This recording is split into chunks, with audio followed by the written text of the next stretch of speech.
You're listening to the Zelos podcast. I'm your host, Rocky Snyder. And before we get underway, I just want to remind you about this course that I've got offered outside of Boston, September 23rd at PhysioX in Needham, Massachusetts. We're going to be exploring closed chain biomechanics and how to use these little foot wedges to create an amazing chain reaction all the way up the body, whether it's for chronic pain and rehab or getting your athletes to optimal performance. You definitely don't want to miss it. Go to rockysnyder.com, click on events, go to workshops and courses, and you can register there.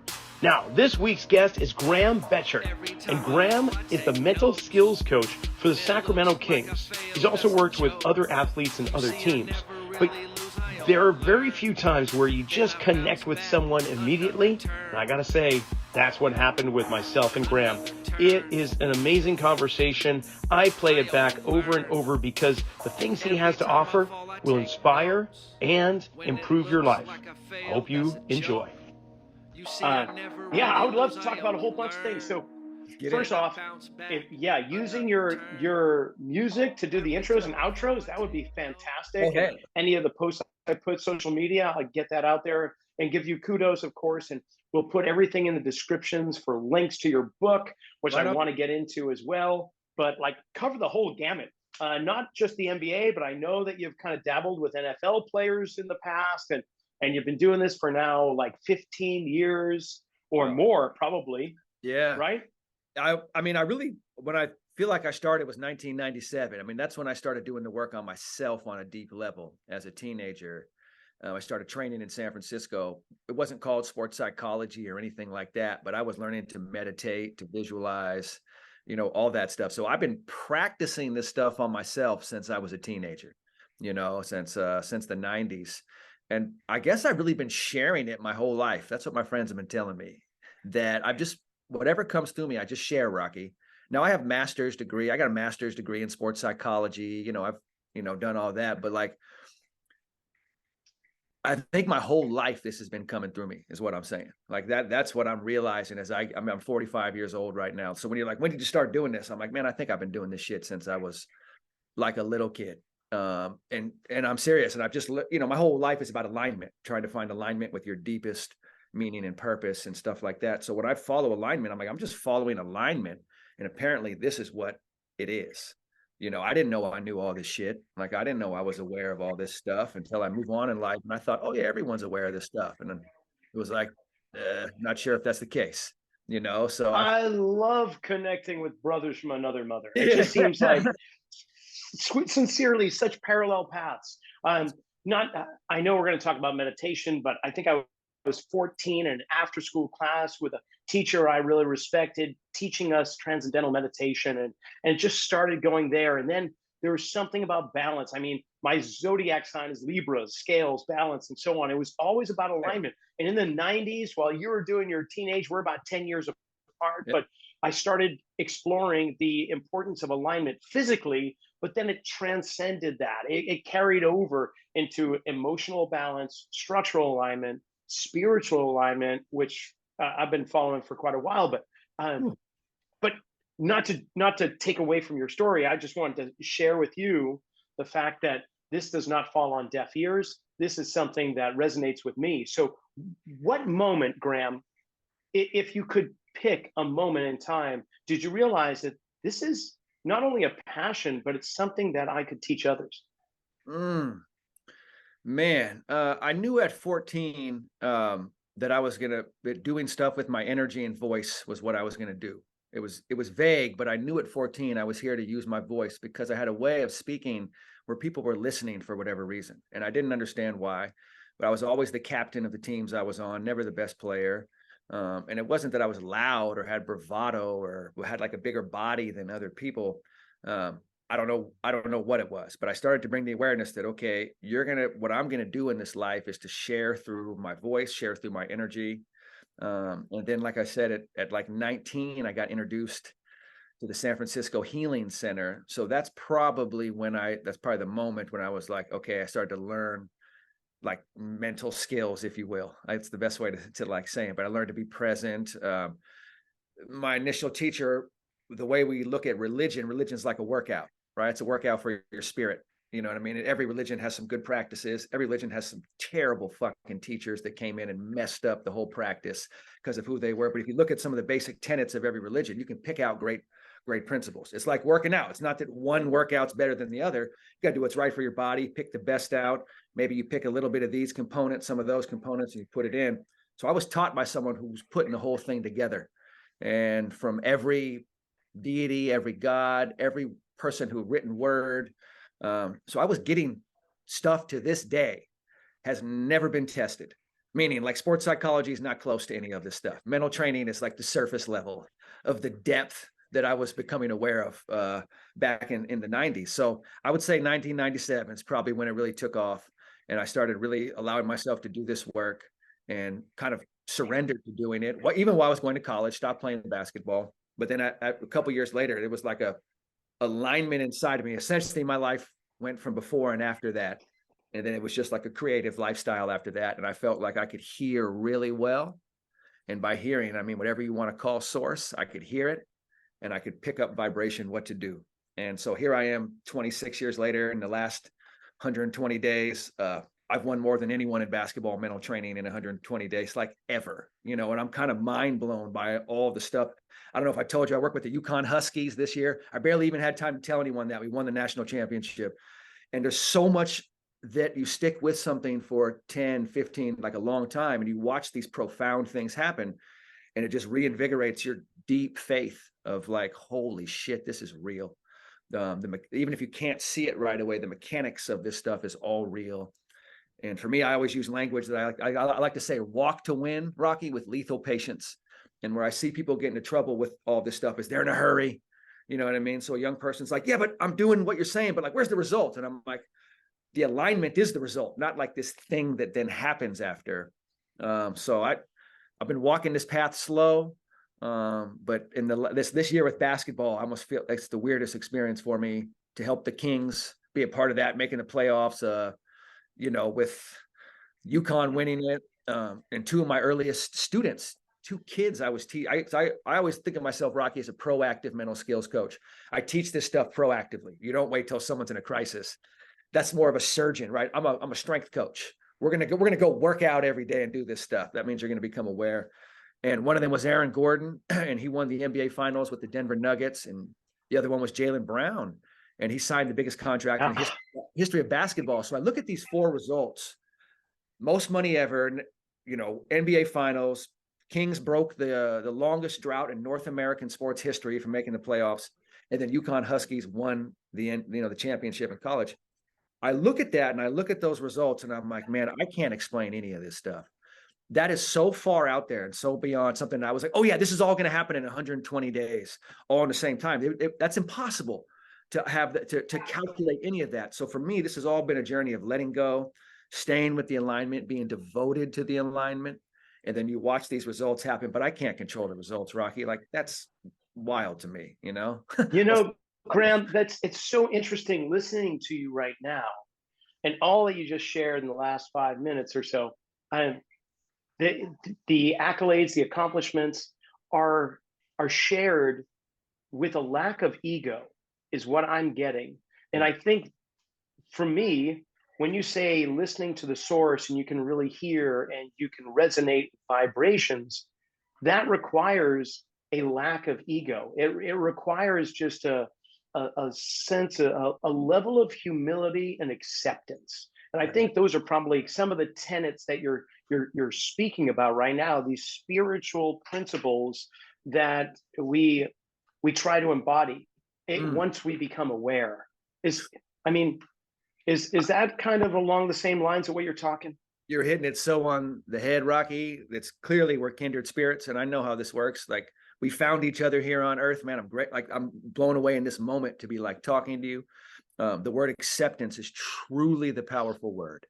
Like, learning to accept. And then when I say you go to an energetic level, these surfboards behind me are here for a reason. It's an analogy that the energy can be big waves, right? And so this is like, hey, we got to ride these waves. And we have a skill we call palms down, which is the opposite of doing this in life. Like, something's happening in life.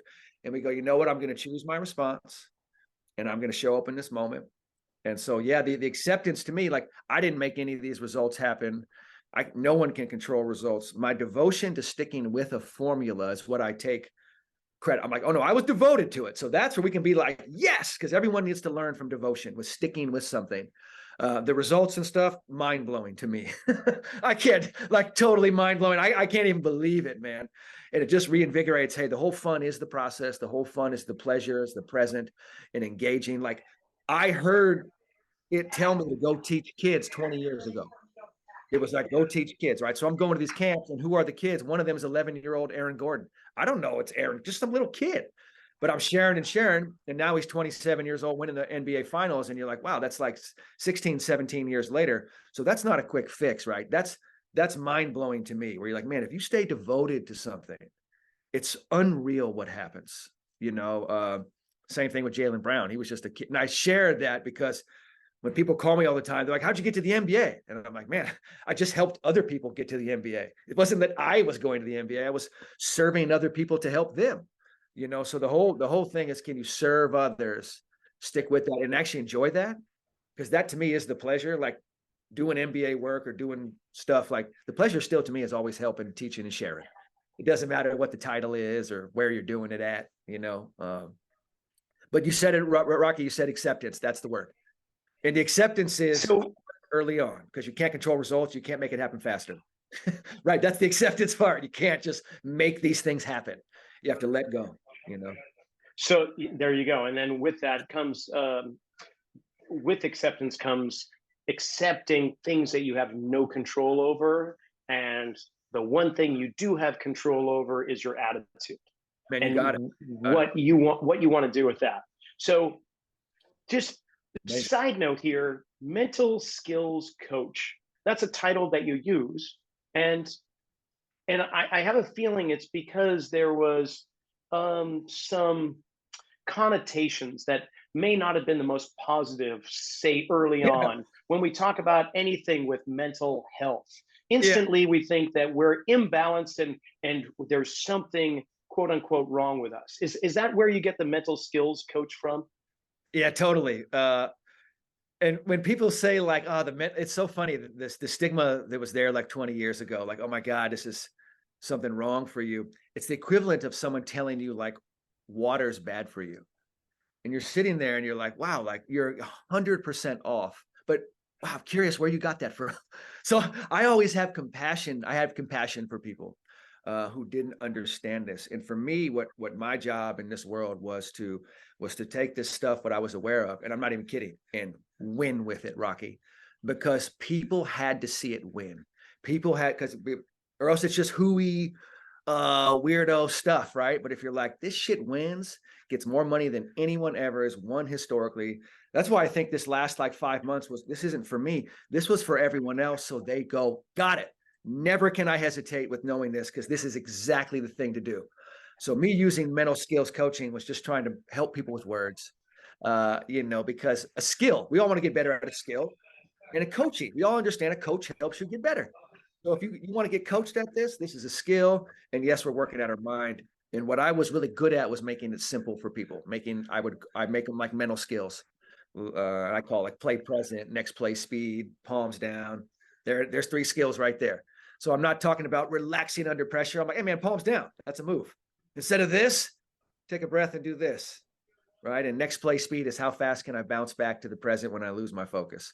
So when I help teams and companies build cultures, we put the language in first, and then we practice the language every day. So that's a mental skills coach, right? Here's a skill. Now we got to do it every day. And nobody's perfect at it. Make mistakes. And this is more than guided meditation, visualization techniques, right? I'm sure those come into the fold to some degree, but there's more to it, right? Oh, yeah. I mean, I look at it like there's a skill set you want to do. And this is essentially, there's 4 skills to me. The first one's focus on what you can control. The second one is play present, be present. If you're in the moment, being present, fully trusting, being assertive, all those things, you're doing it. That's it, Rocky. Like that's the name of the game. That's hard to do, right? To actually stay present and keep trusting your skills, especially when stuff's not going well, the things, all these things. So the third skill is next play speed, right? How fast can I bounce back? That's acceptance. You know why people don't bounce back well? They don't accept. So the most profound competitive trait is acceptance with compassion. Nobody teaches you that. That if you have compassion and accept the things out of your control, you become a killer competitively. I mean, you become lethal because you don't get stuck, right? So next play speed, honestly, we don't get taught this. The more compassion you have towards the outside stuff that looks like it's screwing you over, the more you're like, that's okay. You flow forward. And then palms down is choosing. And it just mentally puts you in the zone. I can just feel it. That's it, bro. Uh, It's Sincerely. it's real, and people don't know this, right? Because most people think competitive is like, I gotta dominate or be better than you. And I'm like, when something happens, like a referee misses a call, if in your mind you think you missed a call, you're already in trouble because now you're stuck in the past. You're not moving forward with flow, even if you're right. So being righteous will get you killed. Trying to be right will get you killed. And most people don't know that. They think it's justice. What you want to get good at is just letting go and accepting. And it's so weird because you're like, hey, I understand you missed that call. That's a powerful competitor. That's a competitor that has learned how to get out of their own way. And they're hard to beat, hard. And they have more love and compassion inside of themselves. They've had more courage to face whatever they were holding on to that made them want to be right in that moment. So what I'm saying is those 4 skills, we introduce that language, and then just talking about it every day, you're kind of reinforcing it, right? So that's how we practice it. And then a great way to practice, of course, is meditation, visualization, right? Powerful self-talk, goal setting. We set goals around those 4 skills. We meditate on them, visualize on them, work on our positive self-talk. So all the mental skills just help you, because at the end of the day, you want to be fully present, focused on what you can control, and have the concentration and endurance level to do that for the entire competition, and then after that, we can live with whatever happens after that. So is that how you address the what we'll call the itty bitty shitty committee? Like the talk, the squirrel in my head that's just on that mouse wheel, completely telling me I'm not good enough, I'm not this enough, I'm not that enough. Because everyone has it. So- Everyone's got their worst critic inside their brain. How do you quiet the noise? Is it through what you've just described, or are there other approaches or tactics? It's a process to me. Quieting, the first thing you do is you accept the noise. Don't try to quiet it. Just let it be there. And watch what happens when you're like, go ahead and be there, voice. Be there as much as you want. All of a sudden, it's like that voice loses a little bit of power, because guess what you're doing? You're saying you're welcome to be here. So go ahead and be here. It's not going to affect what I do. You're welcome to talk as loud as you want in my mind. Because right now, you're not telling your heart to stop beating. You're not telling your spleen to stop working. You're not telling your liver to stop working. Your mind's going to pump out 30,000 thoughts, whether you like it or not. Has nothing to do with you whatsoever. Has nothing to, but we identify with thoughts in our culture. You're not identifying with your heart beating right now, but it's cranking away without your permission, right? If it didn't, you would die very quickly. So my point is, there's all these things functioning, and one of the functions is thought. So once you realize it's okay to have crazy ass thoughts, and you learn to observe them, learn to check them out. And while your wild thoughts are there, like, you're going to lose, you're not going to do it, never work. You go back to your first mental skill. What's important now? I'm present and I trust my shit. You're welcome to be here, self-doubt. I'm still going to do that. I'm still going to be here and trust. So in this present moment, see the surfboards behind me? We're riding a little wave now, Rocky. Ooh, a little bit of self-doubt today. Good. I like the big waves. When self-doubt shows up, when you're about to do some real shit. You know what I mean? So what we always say is, oh, good. Is all the self-doubt and worry there? You must have the stakes raised in what you're doing. That's what we want. That's called a big wave. And if you're good at next play speed, it's bouncing back, you're not afraid of falling off the wave. You're like, I'll fall off the wave 12 times because I'm better at getting back than I am even riding the wave. So now you've built the mental skill set to approach any self-doubt, any worry. You don't have to clear your mind. You don't have to feel good. We don't teach confidence as a feeling. We teach it as a commitment. Confidence as a feeling is very fragile. And that's very, very fragile. And you know it right away when you go, oh shit, how often do you feel amazing? It's not, if you're counting on that to be confident, that's fragile. Commitment goes, I don't care how I feel, but how I feel doesn't mean anything. It's going to shift in 12 times in the next 3 minutes. So now we're just riding the waves again, but nothing stops that we focus on what we can control. We're present and we're trusting our skills. Now that's performance, Rocky. I'm not saying you got to live like that every day of your life, every moment. That would be wild. We're talking like, hey, I'm about to perform and I'm going to do this for like 40 minutes. So I'm going to ride this motherfucking wave, and I'm going to focus on what I can control. And my thoughts the whole time will probably be like, "What? You're going to die." And you're like, "That's cool." And they're welcome to be here. And I'm going to fly in that. And so when you tell that to people, you see a freedom open up in them. Like right away, they're like, "Oh, I don't have to feel amazing. I don't have to get rid of the doubt. And in fact, when the doubt's there, that's a good thing." Yeah. So then right away, that's like walking into a weight room. We don't walk into a weight room and say, "Hey, I'm trying to work out, but I don't want to feel uncomfortable or get any resist. The weights better not resist me." I'm like, they're designed to resist you. That's the design. So I look at thoughts, I look at them because they're going to crank out all day. The design of thought is, if you're aware, to remind you to come back to what's important now. So if a thought says like, "Graham, you better do great on Rocky's show. You better get, well, I don't even know, good numbers." Or, it's so funny to me even saying this because I'm not even close to this because I could care less. I'm into just connecting with you. If thoughts pop up, I would say, I don't care. What's important now? Giving Rocky everything I have, being connected, great energy, show up positive, and then let it rip. You know what I mean? And let people feel your energy. So I got to tell you, the what you just shared about being okay with that other guy in the room and be like, I know I've probably had that said to me, or it has been, that sentiment has been in a room that I have been in, but this is the first time I heard it. okay, all right. You know, when the student is ready, the teacher appears. I guess this is today, because that's the first time it really sank in. Going, oh, I don't have to quiet it down. I just accept it and know that it's going to be here and it's a part of me. And when things, when that volume turns up, and the lack of confidence begins to build, something big is in the air. That means I'm on the right track. So Well, if you're good. nothing else, thank Yeah. you. Oh man, you got it. I mean, this is, it's not like I'm the inventor of this stuff. I'm actively doing mental training on myself. So I'm just sharing my workouts. I'm just sharing how I train every day. Like every day I train on this.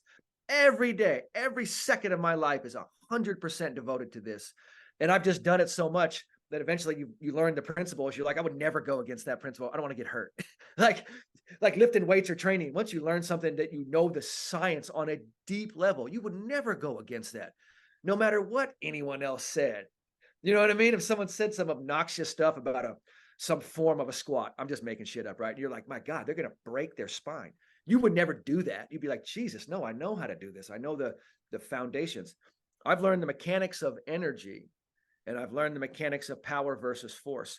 And so acceptance is power. And so if we're just thinking of energy in the moment, acceptance allows you to be in power. The highest level of force is pride. So pride might be like, I got to make it happen. We got to get this done. Like, oh, the ref, like you're screwed if you're in that state, right? So the acceptance is, man, I can't control any of that shit.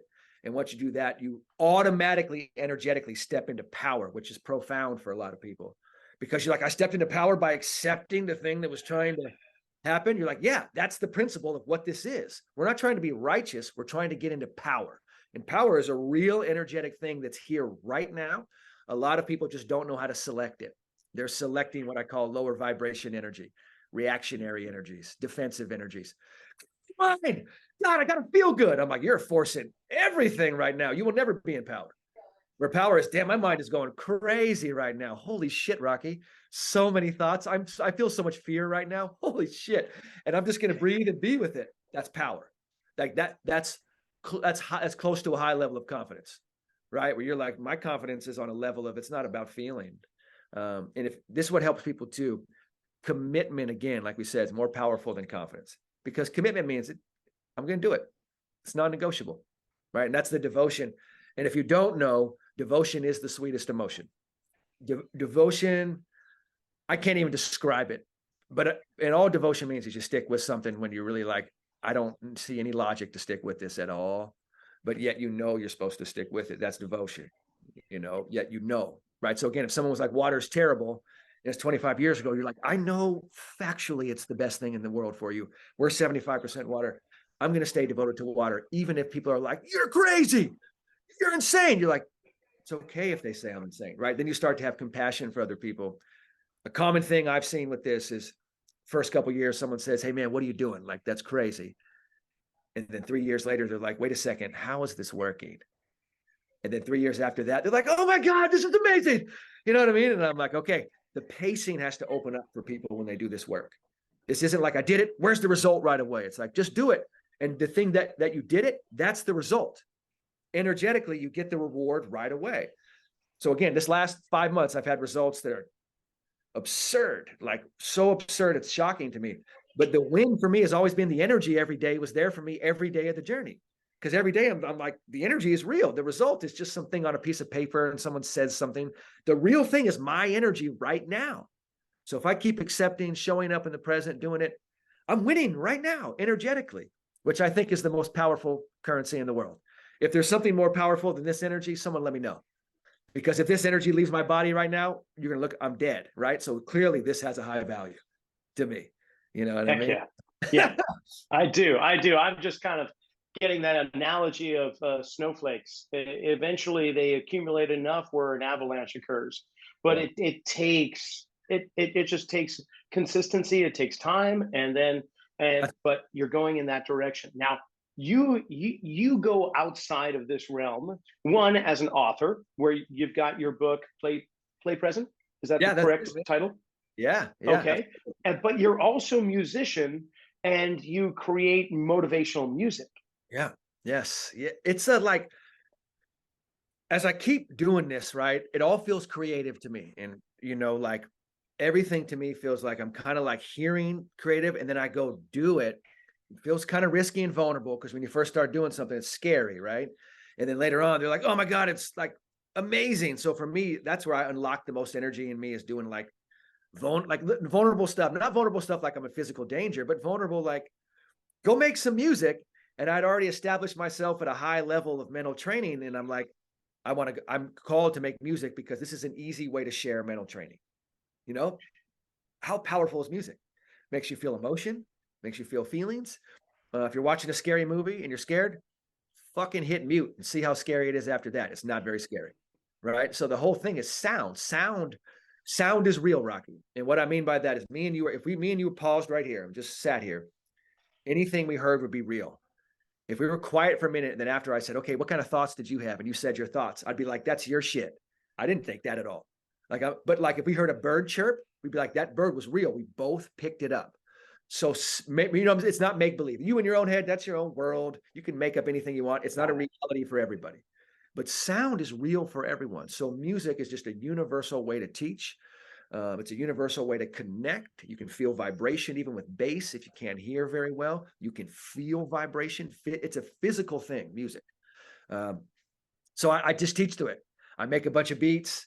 Like I made a beat last night. I'll probably make a song after we get off here because I feel so inspired. And I just try to make simple things that people can listen to that is training them. So one song is like, I love myself unconditionally. And I just say that affirmation 30 times. I love myself unconditionally gives you the juice to trust in the moment when your self-doubt pops up, right? Oh my God, I don't want to do it. And you go, yeah, but I love myself unconditionally. So even if it doesn't work out, guess what, self-doubt? We're okay either way because I'm still going to go do it. So these affirmations give you counters so you can show up in the moment and trust. So I try to put them in simple songs. I send them to athletes and I just listen to it while you work out. You don't even have to pay attention to it. It's already working. It's working on your subconscious. You're just hearing it over and over again. And then you might find yourself in a big moment and self-doubt's like, don't do it. And you're like, I love myself unconditionally. That's so silly. And then you're just a warrior and you go do it. And you're in the present and you trust. So we use music as a great way to do it. I record under the name Graham the Guide. That's kind of like my music name that kind of came to me. And I have fun just making beats. I record right here. This is my little like studio room right here. And it's a great way to also, Rocky, because I do this mental training myself, and a great way to keep unlocking more of your energy and expanding your presence and becoming more powerful is you do vulnerable stuff. That is how you unlock. I mean, think about working out, right? If you're doing the same workout after a while and it gets boring, it doesn't necessarily have the same effect on you, right? You're like, oh, I got to mix it up. And even if you go back to like, oh, I'm just going to do, 100 push-ups, 100 sit-ups, like the most basic stuff, 10 pull-ups. You're like, brilliant. We haven't done that for 5 years. It's going to kick your butt, right? So if we can help people with that and just kind of help them with the same way we train physically, same way we train mentally, and we work on these principles, I don't know, man. It's just, I enjoy all the different creative ways to help people, and music is just such a powerful way. Well, it's kind of juxtaposed. Music makes you comfortable, and yet at the same time, we need to get uncomfortable in order for Yeah. change to occur, right? Yeah. So can we have both? I mean, the duality of the universe right there in itself. That's pretty cool. Yeah, So right. tell me this though. I'm really curious the journey you've taken with some of these players who are now in the NBA that you began with as teenagers who were not in necessarily the same limelight. Now, granted, with social media the way it is in the last, say, 15 years, some of these young upstart athletes that are, say, 13, 14, 15 years old already have their sizzle reel or they already have Yeah. their Instagram where people are looking at and there's thousands of followers. But prior to that, let's just take the average player who suddenly finds themselves thrust into the NCAA finals and then beyond with big NBA contracts. That's a tremendous, I won't say mental burden, but a shift that requires a lot of guidance. Man, How does that work with you? it's a lot, man. There's no business like basketball. There's no business where you're identified at 13 years old when you're really good, and by 18 you're signing that massive deal. It doesn't happen in baseball. It doesn't happen in the NFL. There's no business where it happens as fast as it does with basketball. And this is even making it so you can't turn pro at 18. We still make it so you have to go do something else after high school, which is un-American in a lot of ways, right? Limiting someone's ability to go do something.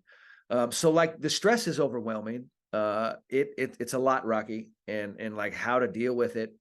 Everyone is different, and it's not just the player; it's every single person around the player that deals with it.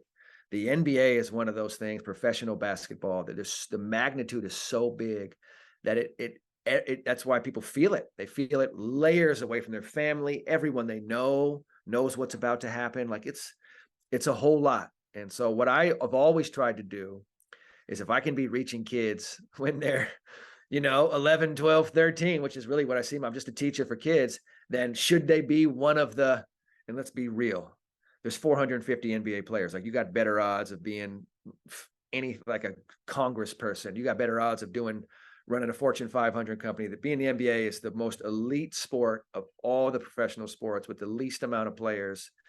It's wild. So if you can help people with the mental skills when they're young, then if they get to 18, 19 and have a chance to do that, then maybe they've done 5 or 6 years of these skills and they have a chance to be successful, right? To have a good head on their shoulder to deal with all this pressure. So that's always what I'm trying to do, is just kind of like help them. And that was always my approach. But can't make anyone do it. There's a famous joke. How many mental coaches does it take to change a flat tire? And the answer is, I don't know. The flat tire has to want to change itself. You know what I mean? Like nobody knows, so I just try to be there for people and proactively teach, and give this language to people so they can practice.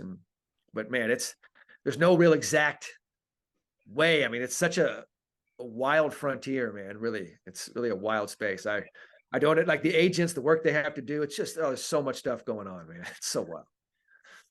And so when it comes to working, guiding an individual compared to an entire team, such Yeah. as the Sacramento Kings, obviously the foundation is the same. However, how you get the message across or the guidance, how does it vary between individual and team? Yeah. It's just different dynamics, working with a team's like a corporate job, really, you're working in a corporate organization, working by yourself, you're the boss. So it's just totally different dynamics when you work within a corporate organization. Building trust takes time. Sometimes players, because you're with the organization, that can put up a layer of more trust you have to work through, where if you're outside of it, like, and you have a connection to a player without the organization, there can be openings for trust that are built quicker in that space because you're just right there helping them out, right? Not running through a team. Inevitably, if someone works for a team in general, their first thought is keeping their job, right? And so if your first thought is, I got to keep my job, that tends to be like, maybe I'm not trying to help this person out. It can be, right? Just human nature, So I've noticed being away from teams, sometimes they can open up that space that it's like, I'm not here protecting any job. I'm just connecting with you right away. And that's just some of the common challenges you see in any organization, building trust. But there's so many great mental coaches these days. Rocky's doing great work. I always just take my time. I'm never in a hurry. Trust can take 4 or 5 years to build, and that's normal. And so I never look for anyone's approval when I'm working with them. You can't look for that. You can't look for them saying this works. I know this shit works. So I'm not, if you want to do it, you want to do it. You know what I mean? It's okay if you don't want to do it. If you do, you do. So it's, a lot of this is nuanced stuff, just working with humans, trying to connect with them and set up conversations. But the Kings and UConn, just amazing organizations, just the culture they develop from the head coaches, just an amazing culture where mental training was valued and welcomed. You know what I mean? And in a way that I'd never seen before in my life. And I was like, wow, this is really cool that like this is welcomed in, talked about, proactively we're doing it. So it's cool. And that comes from the head coaches, they believe in it and they know it and they make you feel good with it. So 2 really good cultures for this stuff, and they'd be thriving with or without me. You know what I mean? Like those cultures are so amazing. Any mental coach coming in there would do a great job, So it's just, I feel almost like I just got invited to be a part of really cool cultures because maybe I was devoted to this for so long, and it's honestly, I just got to go be a part. And, but yeah, man, it's amazing when the head coaches believe in it. That's when stuff really, really takes off, Yeah, for sure. And so in the last 120 lottery ticket days, we'll say, that you've had here, now that the season is gearing up pretty soon, is your phone ringing more? Do you have more emails in your inbox or however you get communicated with? I mean, other teams reaching out going, what the heck? The Kings came out of nowhere last season. Or, man, those Huskies just dominated. Do you know that the same guys working with those athletes? Blah, blah, blah.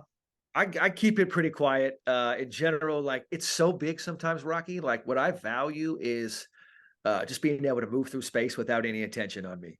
Because I'm like a surgeon when I do this work. When I connect with someone, it's just like surgery to me. I know what to do. And so I don't need like the outside attention and stuff. Honestly, I've been trying to duck it most of my life so I can just do the work. But a friend of mine helped me and was like, the outside attention is for everyone else, so they know how real this shit is. Like I filmed a documentary movie with Aaron Gordon several years ago that at some point will release. And it was uncomfortable for me to film it. And I was like, I don't like it. I hate attention. And then a good mentor of mine was like, this is for everyone else, man. And I was like, that helps me do this. So when I go do podcasts or do this stuff, it's so other people hear it. It's so other people can do it. I'm just living my life, Rocky. You know what I mean? Like when I go live my life, I know how to do this. I've been doing it. Like I can go in there, get in ways, I can help connect with people. So for me, it's a challenge sometimes balancing putting yourself out there, letting it be seen, and also just being like, I just like doing the work. And when you're really tuned into the way, people always ask me, how do you market yourself? I'm like, you don't have to market yourself when you're really tuned in, just so you know. And they look at me like I'm crazy, but I'm like, that's my life. Like I never had intention to go market myself. My intention was to do the work. And it turns out that markets you profoundly in ways that you can't even explain, which should help you accept and let go more. So you can tap into like, I get, because all this stuff blows me away. And it just always comes back to the devotion, to the service, to the alignment, to feeling the energy. And I operate from what I call a CEO, which is a conscious energy officer. Energy is I'm going to honor that. That's the deepest shit I know.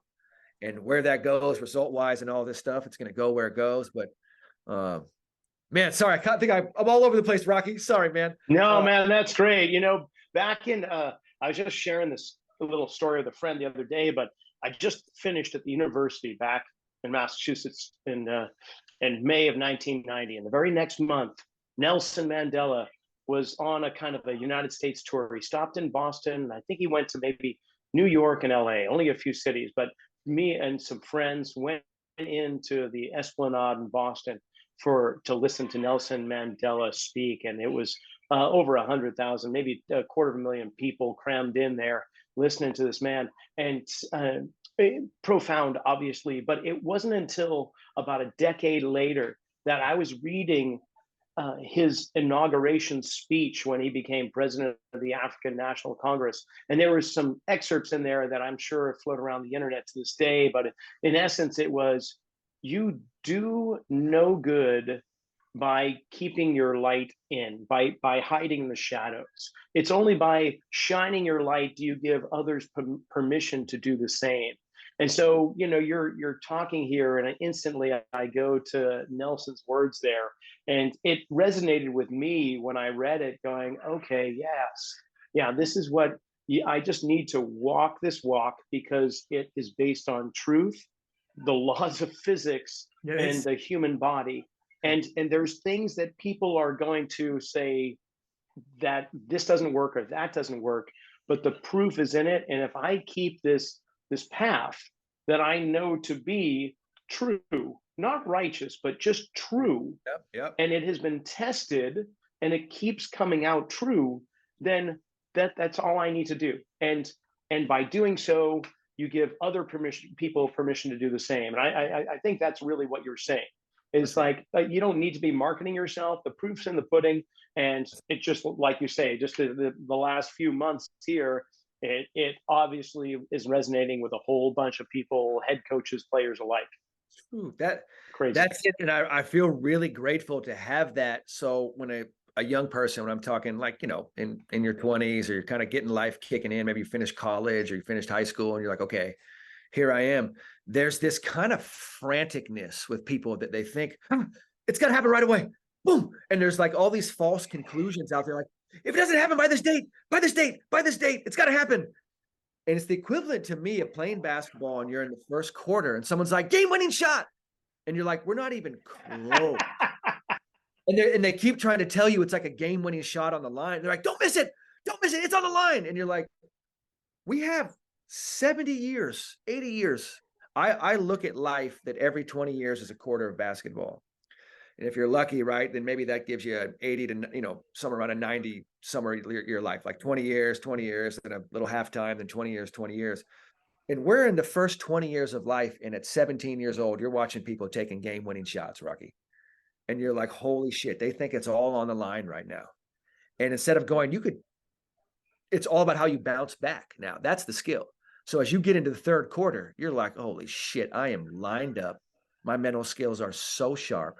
When you're lined up and you get into your 40s lined up, people have no idea what that does because they're looking for retirement, right? They're like, I got to get it. Like, so if our whole thing is let the light shine every day and have the discipline to do it, takes profound discipline. And that ends up producing outrageous results, like outrageous. Why are we in a hurry?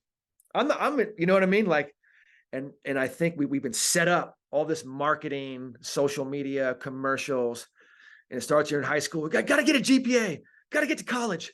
All these things. You're like, what would happen? Like, truth is, I hear you, but like the franticness is not real. And that helps us sell or close things. You watch TV and they're like, best time to buy a Toyota is today. And you're like, you say that every day, every year for the last 40 years. So that's not true. Like but it's trying to create this thing in your mind that, there's like this false urgency, and that creates this panic in people where they're not playing it long, so don't take game-winning shots till the game's on the line at the end. And your game-winning shots hopefully aren't coming until you're like 85, 90. You know what I mean? And what I've noticed is like there won't even be much opposition when you get there, because when you stay aligned and work on the light, your light, like there's no opposition. Anyway, so that's when I help young people in their 20s, I'm like, you're barely in the second quarter. Don't try to take game-winning shots, even if you fuck up profoundly right now, lose 4 jobs in a row. You're the second quarter. It doesn't even, like, you're fine. Get good at bouncing back. That's the main skill. This never ends. And once you understand it's a long thing that doesn't end, you're like, what's the panic for right now? So anyway, that's a big part of the results that come in is like my pacing. Again, I had to make words up because in our culture, we don't have these words. Lethal patience. I walk to win with lethal patience. In our culture, patience is a bad word. And I'm like, patience should I don't have any patience. You need to start saying patience is more stamina. I don't have any fucking stamina. Keep it real. Because you need to have it. It's like you need to have endurance. And you may not have good endurance, but if you have good endurance, you can get profound results. So I see people wanting results, but they're like, I don't have any patience. I'm like, you got to get better at your endurance. You got to get better at mental training. You got to get better at being a groove of being present so you can kind of shift how time feels to you. And we all know time is relative. If you've done something fun for an hour, it's way different than doing something shitty for an hour, right? So you know time's relative right Yeah. away. It's all relative. It's not this fixed thing. It's all based on your experience. So if you're super present and dialed in, you can collapse time. I know it sounds funny, and it can collapse and help you out. Get there quicker. That's what it feels like. I got you. So I get a sense. Well, not a sense. I pretty much feel or know that, um, and I just lost the word for affirmations. That daily affirmations are a big part. Planting seeds for success, however you'd like to say it, putting the intention into your consciousness and letting it settle down into your unconscious so that opportunity occurs without you even maybe being aware in the moment. I love myself unconditionally, walk with lethal patience. There's that those have come up. What are some other daily affirmations that percolate to the top where you just find yourself going, this applies, this applies? I don't react, I respond. I take a breath and I move on. That's a big one. I don't react, I respond. I take a breath and I move on. Everyone is reacting to anything that pops up. Right? So I don't react, I respond. I take a breath and I move on. So that's a really powerful one that I find really helps a lot of people. Big affirmation, I choose my response, palms down. I do a lot of work with police officers. I work with anyone under pressure where results are on the line, and nothing with more pressure than if you have a firearm or the US Navy, or where you're like a bad day for them if someone dies. So palms down is the big one, Rocky, that everyone resonates with. They go, wait, right now it's a reactionary time in life. We have to choose our response. Look at my body language. I can't ride a wave like this, right? So a big emotion hits, I'm going to find that nice harmony, that nice balance. I'm going to be emotionally intelligent. And we're finding with cops, they can de-escalate situations just by de-escalating themselves. How profound, right? We know this shit, but like, you can't come to a scene, relax, everyone calm down. Like, that's not going to relax the scene. Like, you come into that scene and you're centered and you're calm, you've lowered your heart rate. That's what an alpha is. Alpha can harmonize energy. And then all of a sudden, everyone on the scene starts to reflect that. And you still might have to do stuff as a police officer that's intense and scary, but you're from a place of non-reactionary. Anytime you go from a reactionary space as a cop and you act with force, big problems. Anytime you're acting with power, which is acceptance, neutrality, love, no one ever has to explain why they did that. Right?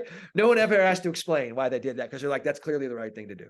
But using force, when maybe you acted on fear, you have to explain yourself, because acting on those emotions are reactionary.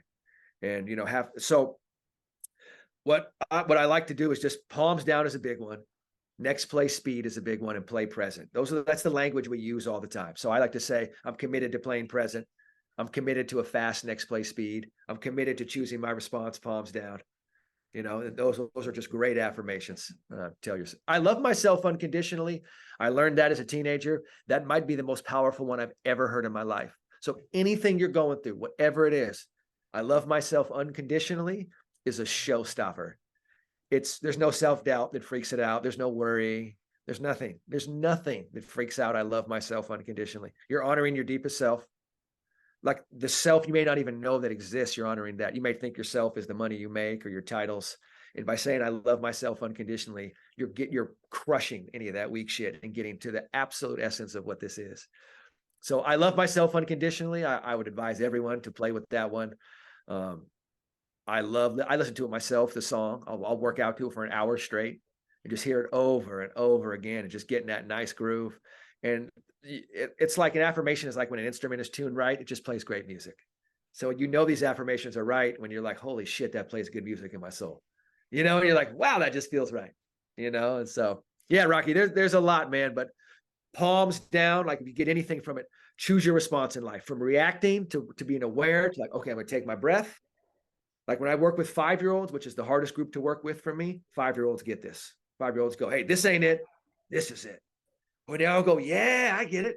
So 5-year-olds always been. Wait, why are 5-year-olds the hardest group to work with?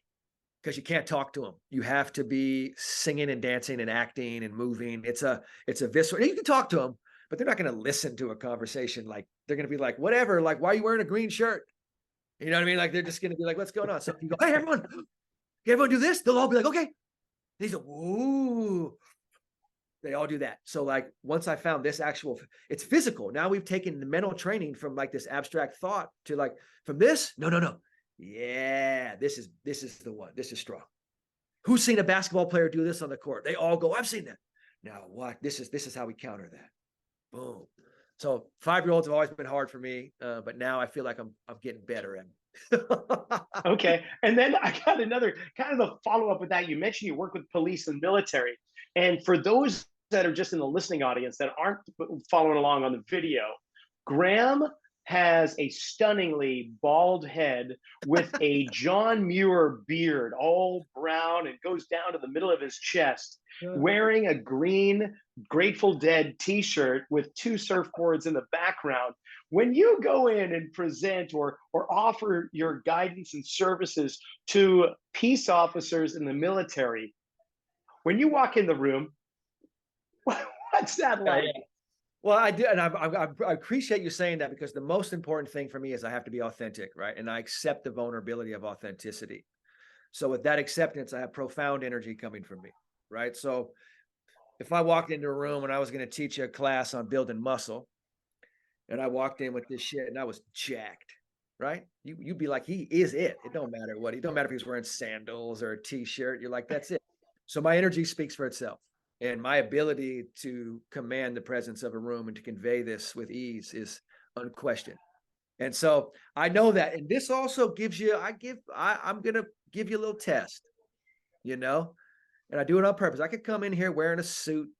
I could cut this beard off, but I'm like, what if I had all this and this shit still works? It's probably going to already help start eliminating some illusions you have, you know, and Excellent.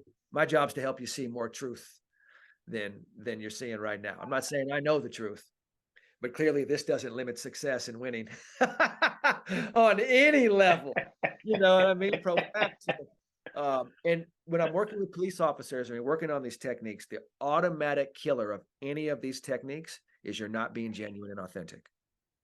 That all of this stuff is trash. If you're not genuine and authentic, none of this means anything, Rocky, at all. So this is genuine and authentic for me. And so, yeah, you're like the Grateful Dead. Oh my God, this guy's got a beard, like all this stuff. And then you're like, yeah, but at the same time, man, that dude is genuine, you know? And then all the shit I said, this is me being real. I'm a fucking heavyweight with this. I will knock your ass out if you're playing around in this shit. So I like every once in a while when someone goes, hey, what about this? I'm like, oh, a little, just, you know, I mean, just hit him with a couple. I'm not to hurt anyone, but sometimes people need to see the power and they want to know how you've done it and how it works. And I'd say the most intense for me was Navy admirals. You know, you're sitting on a phone with 3 Navy admirals who run carrier strike groups. And if you don't know what a carrier strike group is, it's the most lethal shit we have. It's an aircraft carrier, 2 destroyers, 2 nuclear subs. Like, I think we have about 15 of them in the US. If they pull up to where you are, they call it projecting power. And that means we don't ever want to use this stuff, but it's here. And so Navy admirals run those. And I've worked with several of them that run carrier strike groups. And I had to teach them about vulnerability. And man, Rocky, I was like, man, they're not going to want to feel vulnerable. These guys have been taught their whole life to not feel vulnerable. And so I felt myself being a little scared of them. You know, these are admirals. And I heard the voice inside of me say, stand the fuck up and let them know what this is, because they don't know and they're going to get in danger. I was like, oh yeah, fellas, I can't call you tough if you're not willing to be vulnerable, just so you know. You're a great person, but you're not as tough as you would be if you'd be willing to be vulnerable. Make sense? Vulnerable is way scarier than not. You guys make sense? They were quiet, but they knew right away that I was hitting truth. I'm like, if you don't want to be vulnerable, that's cool, but you're not a badass, just so you know. You're just someone scared to be vulnerable. And that's probably who you guys are. It's cool. That's where our work is done if you guys don't want to do this shit. And I was like, whoa, I can't believe I just said that to them. And after they were like, man, we love it, G. Okay, let's roll. Let's go, baby. You know, and I was like, well, because they felt it. Where I'm like, even if you're admirals and you run stuff, I know the dynamics of power here. And I'm going to deliver. I know it. And it's like weight training, you know, either you can do it or you can't. And I was in a different class than them. And so my job was to help them humbly do it. And then after, they're like, thank God we did it. We didn't understand. I'm like, hey, totally cool. I could never fucking be in your shoes. So it's like this dance where I'm super humble, but also like, you're going to get hit right now. And I'm going to hit you. And you've never been hit by this before. And you're going to get rocked. And you're going to try to hit me and you can't even fucking touch me. and that's going to humble your I honestly, I am feeling so jacked right now. I am feeling more than any workout that I've done all week. This has been phenomenal. And Graham, if you would be okay coming back again, I would love to Let's go, just Rocky. yeah, let's do Anytime, this. This has been amazing. Hey, so in the descriptions below for the listening audience, check out Jay's book, Play Present, his music, which happens to be the intro and outro music that we have in this episode.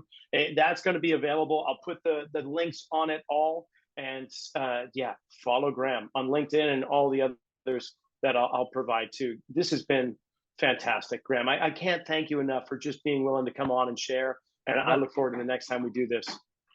This to me, like, you reached out, I just felt the calling, and I was like, man, we got to do it. And thank you for connecting on this, Rocky. Thank you for doing your thing and being a leader in this space. The more we can share this with people, the more we can help, the more people get just insight. I look at it like this. I always try to make things formulaic for people, right? Even though it's not necessarily like a straight line of success, right? It can be wild how this works, but people love a formula.